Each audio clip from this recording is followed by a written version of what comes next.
Iran ও আমেরিকার পাল্টাপাল্টি হামলায় আবারও উত্তপ্ত হয়ে উঠেছে গোটা মধ্যপ্রাচ্য।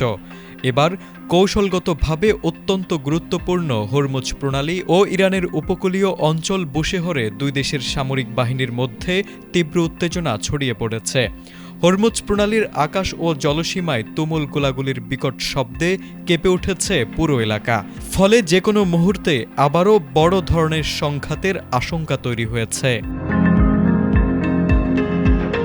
বৃহস্পতিবার রাতে এই উত্তেজনার পারদ চরমে পৌঁছায় যখন ইরানের সামরিক বাহিনী বুশেহর অঞ্চলে যুক্তরাষ্ট্রের একটি অত্যাধুনিক ড্রোন ভূপাতিত করে।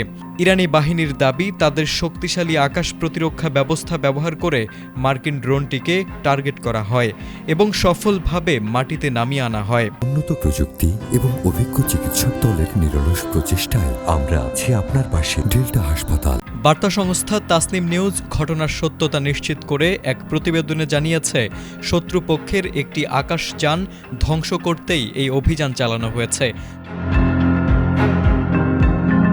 সবচেয়ে বেশি আতঙ্ক ছড়িয়েছে বিশ্ব বাণিজ্যের প্রধান রুট হরমুজ প্রণালীতে। সেখানকার বর্তমান পরিস্থিতি নিয়ে প্রতিবেদনে বলা হয়েছে, হরমুজ প্রণালী জুড়ে অবিরত গোলাগুলির শব্দ শোনা যাচ্ছে। মূলত সেখানে অবস্থানরত মার্কিন বা অন্যান্য বিদেশি জাহাজ ও বাণিজ্যিক জাহাজগুলোকে কঠোর সতর্ক বার্তা দিতেই ইরান এই গোলাবর্ষণ শুরু করেছে বলে ধারণা করা হচ্ছে। এই পাল্টাপাল্টি হামলার ঘটনায় নতুন করে বিশ্ব বাজারে জ্বালানি তেলের দাম বৃদ্ধি এবং মধ্যপ্রাচ্যে একটি পূর্ণাঙ্গ যুদ্ধের শঙ্কা দেখা দিয়েছে বলে মনে করছেন বিশ্লেষকরা। তারেক আজিজ, এটিএন বাংলা।